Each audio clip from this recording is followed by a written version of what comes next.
Hello, welcome to HRTC Sport. Right, so let's take a look at every Premier League club's most depressing, devastating, crushing, heartbreaking defeat of 2018. Yeah, that's a great way to maintain your subs. Depress the whole lot of them when they click on your video. Alright, let me know in the comment section below if I've got any of these wrong. Let's go. Arsenal. Embarrassing, Robbie. Start acting like a big club.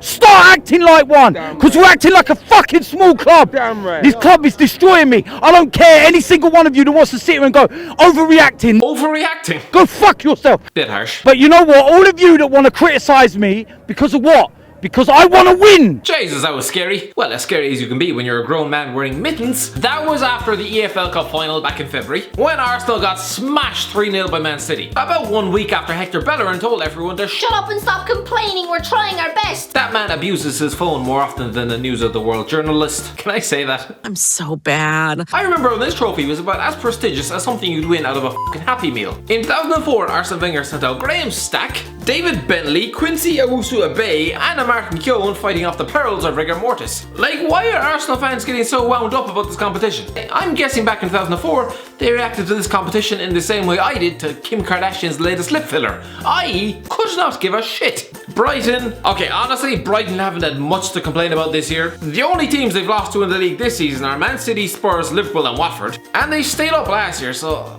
I mean, I don't know. Charlie Austin scored a late winner for Southampton against them in the EFL Cup in August. Bournemouth. Again, Bournemouth had a pretty great 2018 too, but getting smashed 3-0 by Wigan Athletic in the FA Cup back in January was pretty inexcusable. They're not in League One anymore, lads. Wigan were at the time. They had Alex Bruce at the back. They had Will Grigg up front, a man who has a world famous song despite having all the talent of a fucking sponge, so basically football's equivalent to Vanilla Ice. And they still ran out 3-0 winners. Burnley. Okay, when Burnley secured European football for the first time in 51 years last season, finishing 7th, the fans were probably dreaming of a whole season of getting pissed on the tiles in Europe. I mean, all they had to do was get through a qualifying round against Olympiacos in August. They lost 3-1 in Greece. Cardiff City. For Cardiff, we're going all the way back to New Year's Day, when goals from Matt Smith and Paul Smith gave QPR a 2-1 win, consigning the Welsh to a 4th straight defeat, meaning that they were then stuck 3rd in the table. After a great start to the season, you couldn't help but think, oh, this is same old Cardiff. About to walk headfirst off a bridge midway through the season. I wouldn't have blamed Cardiff fans if they went home and firmly shoved their head right in the goddamn oven. Chelsea. I think we know which game made Chelsea fans the angriest. Was that meant to be acceptable today? Was that meant to be fucking acceptable? What the fuck are you doing? But the one that would have hurt, the one that would have stung the absolute most, more than any other defeat, was the one to Spurs. Or was that? I mean, was that like the first time Spurs had won at Stamford Bridge in like 27 years or something? And it was just spineless, just an abject display. This was the day the top 4 was ruined and chewed up and spat out on the streets of London for Chelsea, walking headfirst into the Europa League, a competition where Middlesbrough and Fulham have got to the final in recent years. Anyway, they went 1-0 up after Morata scored, so you know something weird was happening that day. Then Eriksen equalises, and then Dele Alli scores twice to send Chelsea fans home to cry into their milk and question their haircut choices. Crystal Palace.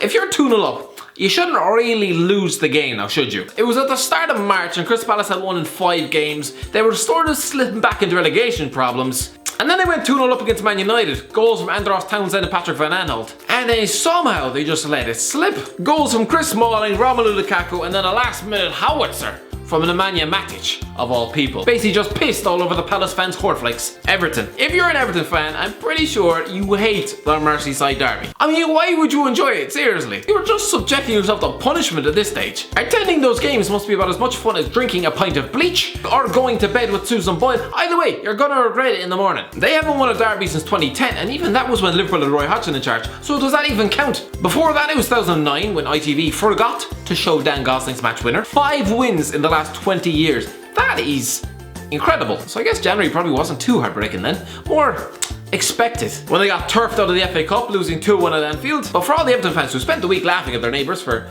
splurging 75 million quid on another lad from Southampton, must have been kind of awkward when he popped up with a late winner. Fulham. Same old Fulham, they've just it up again. Pretty much what every Fulham fan must have been thinking after they lost 3-1 at Birmingham on the last day of the season. A team who were 45 points below them in the league. If they'd just beaten them, they'd have been promoted ahead of Cardiff. Easy, right? Apparently not. They were basically the chokers at this stage. If they hadn't rescued themselves in the playoffs, the fans would probably spend the summer smashing their heads off the fridge. Although, to be fair, they're probably doing that nowadays anyway, considering they're forced to watch the comedy sightings of Callum fucking Chambers. Huddersfield Town. Again, with Huddersfield, they have also had an unbelievably great 2018. So I'll just go for their 1-0 defeat at St James's Park in April, which wasn't so much heartbreaking as it was one of the most insufferably boring games of all time. Leicester City, 5-0 against Crystal Palace. This wasn't depressing. This was just terrible. This club won the damn league 2 years earlier. To put in context just how embarrassing that was, Palace even let Christian Benteke take a pity penalty at the end. Something more embarrassing would have been if they let the ball boy take it. Liverpool, Karius. That is all. Now, I mean, it was a Champions League final, right? And Liverpool came into this with some optimism. Yeah, they were up against Real Madrid, but a Madrid team that had lost to Tottenham and Juventus that season, they weren't infallible. Whereas Liverpool had cut Man City to shreds 3 times that season. And Mo Salah was causing grown men to question their sexual preference. And then about 20 minutes into the game, Madrid's hired hitman broke Liverpool's new toy in half. Well, it's just sitting back and letting an Instagram model ruin his life. Man City. It's hard to pick out a heartbreaking moment for Man City in a year of near excellence. It's like a billionaire complaining that his golden watch is too tight or that his supermodel wife is too skinny. Beat Man United and you are crowned champions. Over your rivals. The club who've crowed above you,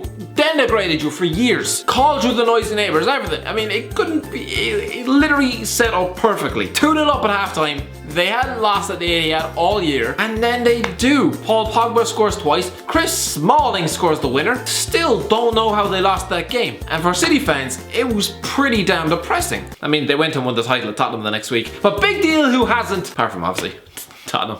Man United. There were so many contenders for Man United, but I'm just gonna have to go for that game in May against Chelsea, purely because it was a final. To be fair, considering the way United have treated the FA Cup in recent years, maybe the fans don't give two bollocks about it. But hey, I think losing an FA Cup final is still more heartbreaking than getting your ass handed to you by Glenn Murray, no matter how embarrassing that is. Eden Hazard was the match winner after Phil Jones once again proved just why he should never be allowed onto the pitch for a top 4 team. Newcastle. Where do we start with Newcastle?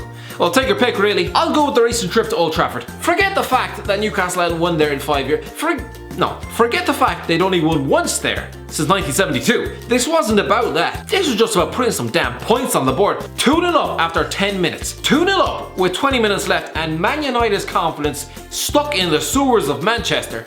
How did they let this one slip? Southampton. This was Mark Hughes in mid-April when Southampton looked in serious danger of going down. They lost the previous game 3-2 at Arsenal. They hadn't won in 7 games. They'd only won once in their last 20. If Chelsea beat them at St Mary's, they would be 5 points adrift of safety with 5 games left. But they go 2-0 up with Dusan Tadic scoring after 20 minutes and then Jan Bednarek doubling it after the hour mark. Finally, they were surely going to get that monkey off their back and get themselves a win. No, within the space of 8 minutes, Chelsea had scored 3 times. Eden Hazard's goal sandwiching Olivier Giroud's double. At this stage, Southampton fans are pretty much preparing their trips to Rotherham and Wigan Athletic. Tottenham. I almost went for the game at the San Siro this season, when in the space of 5 minutes, Spurs pretty much flushed any Champions League hopes they might have had right down the toilet. But no, I'm going to go for the FA Cup semi-final last season, when Ander Herrera consigned them to another season without a trophy, which now leaves them 11 years with no silverware. And even that was just the League Cup. Again, if a trophy changes its name more often than Bruce Jenner does his private parts, you know it's not exactly the most prestigious thing out there. Watford. I'm gonna go for a game that only happened a couple of weeks ago. Losing 4-0 at home to Bournemouth, where the Watford defence parted like the legs of a Love Island contestant. It wasn't just that Watford were terrible and offered up a worse defence than the Saudi government. Oh, he tripped and fell on my scissors. Come on lad, nobody is buying that. Which is exactly what Paul McShane's agent has been hearing every summer for the past 15 years. But it wasn't just that. It was that the season started with such optimism for the Hornets. For Christ's sake, after 4 wins in a row, some absolute gone-beans were tipping them for the league. By absolute gone-beans, I mean Paul Merson after 6 cans of Dutch Gold. But getting smashed at home by Bournemouth sort of reminded the fans that no, you're Watford. West Ham.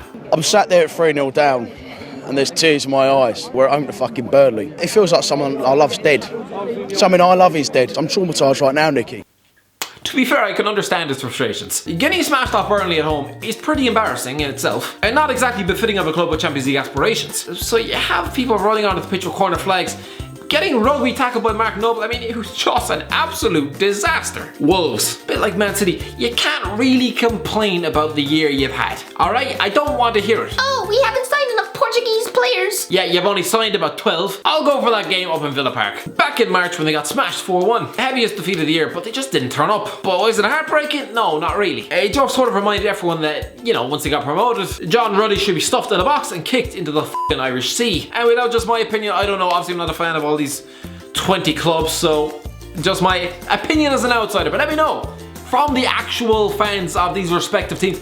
Tell me, what was your most heartbreaking, gut-wrenching result of the calendar year? Why am I doing this in November? There's still another 2 months. Anyway, if you enjoyed the video, don't forget to give it a like, share, and subscribe. And as always, I'll talk to you in a while.